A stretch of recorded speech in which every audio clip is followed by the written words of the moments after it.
2 years ago, my friend Mark bought his first house. $400,000, 10% down. He was proud of it. His parents were proud of him. Everyone told him the same thing. Smart move. Now you're building equity instead of throwing money away on rent. 18 months later, his company moved him to another city for a promotion. Great news, right? Except now he had to sell the house. He sold it for almost exactly what he paid. The market hadn't dropped. Nothing went wrong. He still lost $19,000, not because of bad luck, not because he picked the wrong house. He lost that money because of math that nobody explained to him before he signed the papers. The same math could be sitting in your own future purchase right now, waiting to surprise you. Meanwhile, his co-worker, Sharon, rented for those same 2 years. She put her savings into an index fund instead. When Mark was writing checks for closing costs, Sharon was just packing a suitcase, no house to sell, no agent to pay, no stress. She moved cities in 3 weeks, same 2 years, 2 totally different outcomes. And it all comes down to numbers most people never actually run. Today, I'm going to show you those numbers. No rules of thumb. No renting is throwing your money away. Just the real math, so you can work out what's actually true for your own life. Not your parents' generation, not your realtor's commission, yours. Here's the mistake almost everyone makes, including Mark. Comparing rent to a mortgage payment. Say rent is $2,200 a month. A mortgage on a similar house is $2,400 a month. People think, for $200 more, I get to build equity instead of paying a landlord. Sounds like a good deal, right? That's exactly what Mark thought. He looked at one number next to another number and made his decision. Here's the problem. Rent is one simple number. You pay it and you're done. A mortgage payment is not one number. It's several costs bundled together and disguised as one. Property taxes, insurance, repairs, and one cost almost nobody counts at all, what your down payment could have earned somewhere else. Let's pull those apart one at a time so you can see exactly where Mark's $19,000 went. 1. Your down payment loses money. 2. Say you have $40,000 saved. That's exactly what Mark had. He put it into his house as a down payment. Once it went in, it was stuck. It couldn't grow, it couldn't be touched. It just sat there as part of a wall and a roof. Sharon, his co-worker, had saved a similar amount. She put hers into a simple index fund instead, the kind that roughly tracks the stock market. Historically, that grows around 7% a year. In the first year alone, that's about $2,800 without her doing anything. Over 10 years, that same $40,000 could grow to roughly $79,000. So when you buy a house, you're not just paying for the house, you're also giving up everything that money could have earned somewhere else. Financial people call this an opportunity cost. It never shows up on a mortgage statement, but it's real money, and it's often the single biggest cost nobody counts. 2. Maintenance is expensive and it's all on you. 3 months after moving in, Mark's water heater died. He didn't budget for that. Nobody ever does. Here's the rule. Financial planners use budget 1% to 2% of your home's value every single year just for repairs and maintenance. Not upgrades, not a nicer kitchen, just keeping the house from falling apart. On a $400,000 house, that's $4,000 to $8,000 a year. Think about what that actually looks like in real life. A new water heater 1 year, a roof repair the next, an air conditioner dying in the middle of summer the year after that. It never stops, and it's never convenient. Renters skip all of this. Dishwasher breaks in an apartment. One phone call to the landlord, and it's not your problem or your money. Own the house. That's your Saturday morning, your car ride to the hardware store, and your $900. Stretch that out over 10 years, and it adds up to $40,000 to $80,000 that a renter never spends, and a homeowner almost always does, whether they planned for it or not. 3.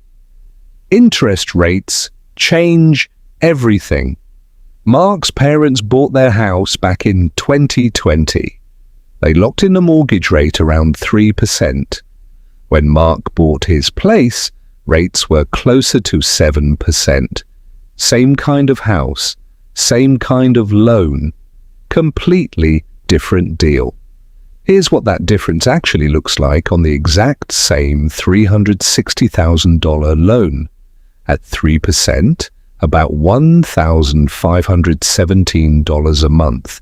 At 7%, about $2,395 a month. That's $878 more every single month for the same house his parents could have bought for a third less in monthly payments. And here's the part that surprised Mark most once he actually looked at his loan statement. In year 1, about $24,900 of his payments went straight to interest. Only $3,800 actually paid down what he owed. He wasn't really building equity like everyone told him. He was mostly just renting the bank's money. He just didn't call it that because the check went to a mortgage company instead of a landlord. 4. This is why Mark actually lost money. Now let's put it all together and see exactly where Mark's $19,000 went. When he bought the house, he paid closing costs, usually 2% to 5% of the price. On his $400,000 house, that was about $10,000 gone on day 1 before he'd lived there a single night. When his job moved him and he had to sell, he paid agent commissions and fees, usually around 6%. That was another $24,000 added up. $34,000 gone just for the act of buying and then selling, and that's before the house has gained or lost a single dollar in value. If home prices in his area were climbing at a normal modest rate, say 3% a year, it would take Mark roughly 4 to 6 years of the house quietly gaining value just to climb back out of that $34,000 hole. He only stayed 18 months. He never got the chance. And this is why real estate experts commonly use a 5-year rule. If you're not fairly confident you'll stay in a home for at least 5 years, buying often doesn't pay off compared to renting and investing the difference. Mark didn't do anything wrong. He just didn't know the rule existed. 5. Rent isn't wasted money. This is where Sharon's story matters just as much as Mark's. When her lease was up and she got a good job offer in another city, she didn't have to sell anything. She didn't have to hire an agent, list a property, or wait for a buyer. She gave 30 days notice and moved in 3 weeks with 0 fees and 0 stress. Rent isn't wasted money. It's the price you pay for that freedom. A homeowner in Sharon's exact situation would have had to list the house, wait for a buyer, pay closing costs again, and hope the market cooperated.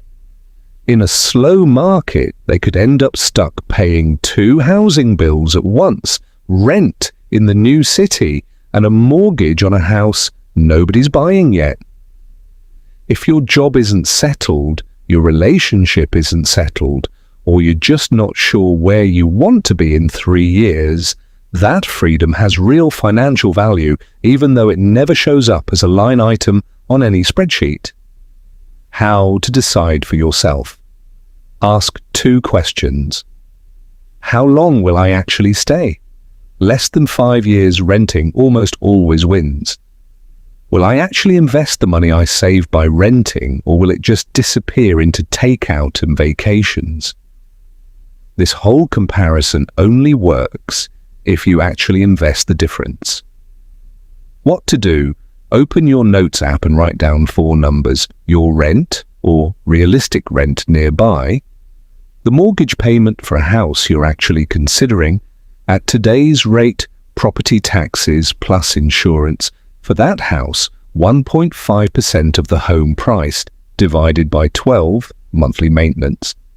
Add numbers 2, 3, and 4 together. Compare that total to your rent. That one number tells you more than any rule of thumb ever will.